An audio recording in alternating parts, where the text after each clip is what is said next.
grande instabilidade também. A Síria é um território que ele é ainda mais fragmentado. A gente tem basicamente ali 3 grandes grupos. Tinha o governo de Bashar al-Assad, que era o governo efetivamente sírio, que ele era apoiado por Irã e pelo Irã e pela Rússia. Só que o Irã tá apanhando dia após dia de Israel. Tinha como ajudar em alguma coisa? Não tinha. E a Rússia está envolvida na Ucrânia também. Então, o governo sírio ele acabou ficando desguarnecido, né? E é essa preocupação que eu acho que o Donald Trump ele precisa ter. Que ele vê que o mundo está instável. Totalmente. Exatamente. Então, tem também a questão da China com Taiwan. Também. Exatamente. Aquele dominó. Derrubar a primeira peça, onde é que esse negócio vai parar? A gente não sabe. A não sei que tem alguma peça ali um pouco mais afastada da outra. Enfim. Então, essa é a grande preocupação hoje. De esse vácuo, se os Estados Unidos deixarem, onde é que isso vai parar? E a China, a Rússia, eles têm aproveitado bastante, enquanto os Estados Unidos, a mensagem que passa, pelo menos em parte, com o Donald Trump é que os Estados Unidos não vão se meter em tudo isso. E aí também pode escalar ou tá mais ou menos controlado agora? Não, Israel agora, deu a resposta e deu... Não, agora o negócio vai sem fim. É mesmo? Vai sem fim, porque os países, eles são organismos vivos. Então a gente passou por muito tempo entendendo que essas fronteiras, elas existem, elas são imutáveis. Por exemplo, qual é a visão de uma criança? Eu tenho uma sobrinha chamada Edla, 9 anos. Ela olha para o mapa e ela acredita o quê? Que os países sempre foram assim. Que eles não têm movimentação, não vão ter guerra, não vão ter absolutamente nada. Mas durante toda a história da humanidade, os países guerrearam, os governos guerrearam entre si. Nem o mapa brasileiro, por exemplo, é garantia que ele vai ser assim durante muito tempo. Então, eu particularmente não acredito que o Estado brasileiro ele vai ter o tamanho que ele tem daqui a 100 anos, por exemplo. Por quê? Tem territórios no Estado brasileiro que o próprio governo brasileiro não consegue entrar. Lá no Rio de Janeiro é um exemplo. Então, tem porções territoriais do Rio que o governo não consegue entrar. Mas não só aí, né? Na região amazônica, por exemplo, tem territórios que o governo não pode entrar? Tem. Reservas indígenas, por exemplo. Não pode ter exploração comercial.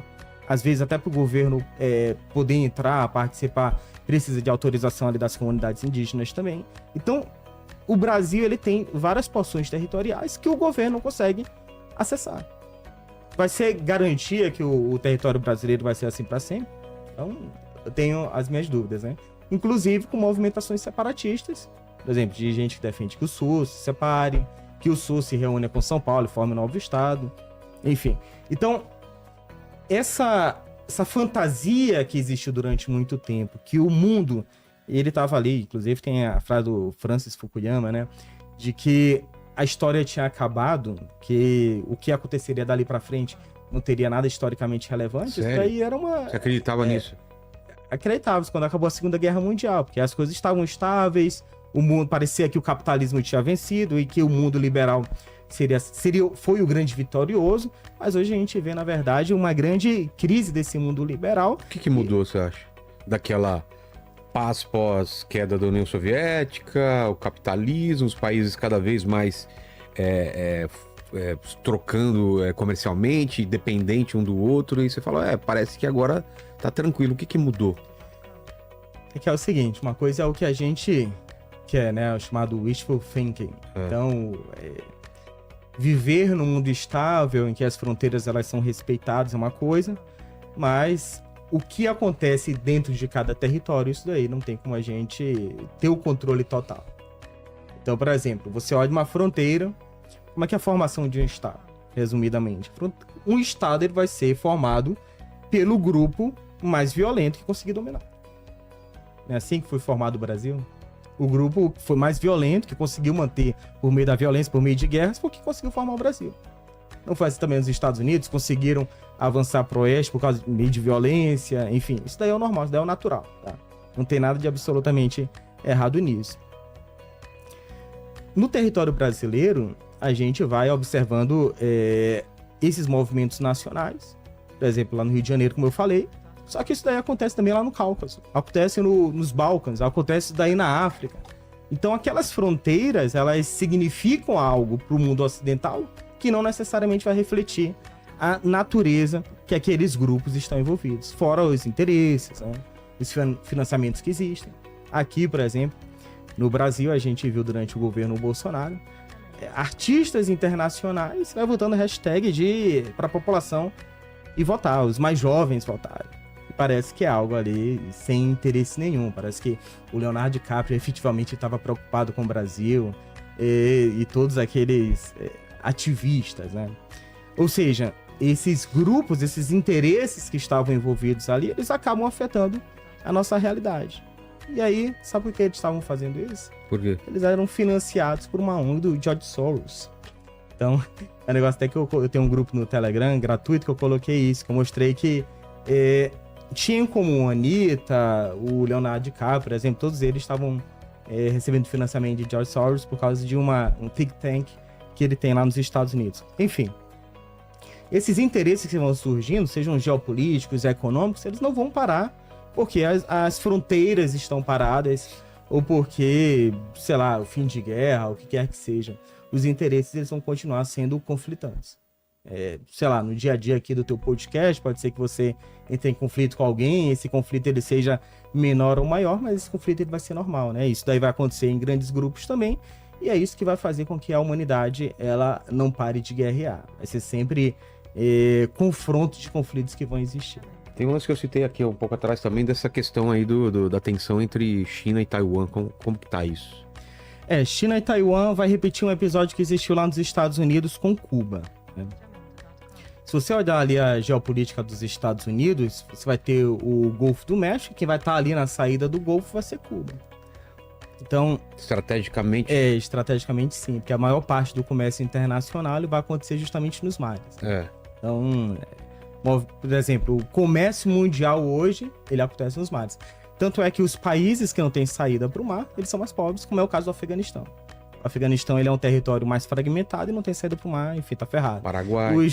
Os dois países mais pobres aqui, estrategicamente e geopoliticamente na América do Sul, é justamente Paraguai e a Bolívia, né? Então os Estados Unidos precisam disso, essa saída para o mar, e quem você vai ter nessa saída é justamente Cuba. É por isso que os Estados Unidos têm uma preocupação tão grande com Cuba, porque essa movimentação, tanto comercial quanto militar, ela não acontece se Cuba for tomada dos Estados Unidos. E o ponto em que a humanidade chegou mais próxima de acabar foi justamente durante a crise dos mísseis, né? E esse movimento ele vai acontecer também muito similar lá em Taiwan. A gente consegue colocar o mapa aí da China com Taiwan, porque Taiwan é a mesma coisa, a saída ali da China, do comércio internacional. E é por aí até, Vilela, que a gente vê como o Brasil, ele é um espetáculo, poderia ser uma potência muito maior. O Brasil é uma potência regional, mas poderia inclusive ser uma potência mundial. Porque o mar, por exemplo, que a gente viu lá no Oriente Médio, a gente consegue colocar mesmo o Oriente Médio aí. Não, a gente vai colocar de Taiwan. Mas o Oriente Médio ele vai explicar bem isso, tá? O mar da China também. Lá. Olha a dificuldade que é para a China conseguir sair do seu território para fazer comércio, por exemplo, ou para ter movimentações militares. Kratos, tem um mapa que mostra disputas territoriais no Mar da China, no Mar Meridional da China. E a gente vai ver que a China tem disputas com as Filipinas, por exemplo, tem disputas com o Japão, vai ter uma série de disputas territoriais. Que de ilhas? De ilhas, inclusive, e de exploração do território, do mar, porque o mar ele também faz parte do território do país, tá?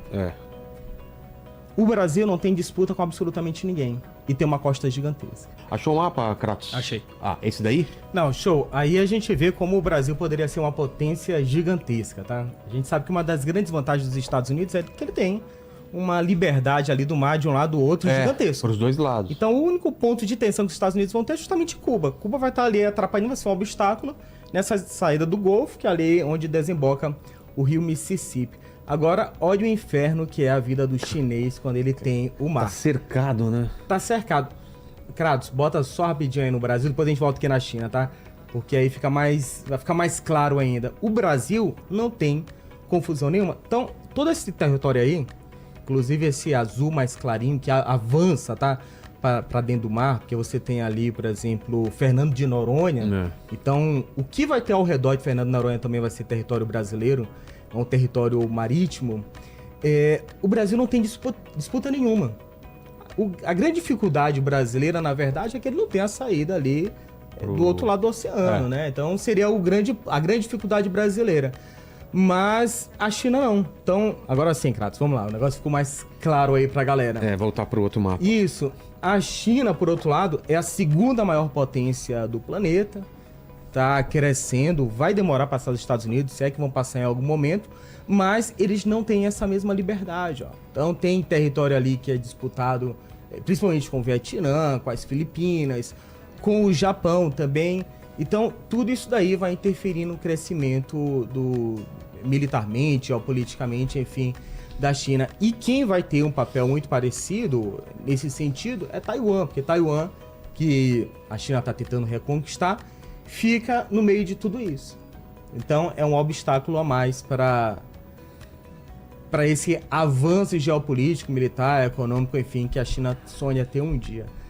E aí, Kratos, se a gente conseguir voltar, tô perturbando tua vida hoje, hein? A gente conseguir, se a gente conseguir voltar naquele mapa de Israel, vai ser interessante, porque a galera vai ver o quanto que o Brasil, na verdade, ele é beneficiado pela natureza e a gente não consegue aproveitar. Olha aí, ó. Então, o Sudão, inclusive, tem uma disputa lá também, pesada, que tá rolando agora. Sudão com a Etiópia, Egito, enfim...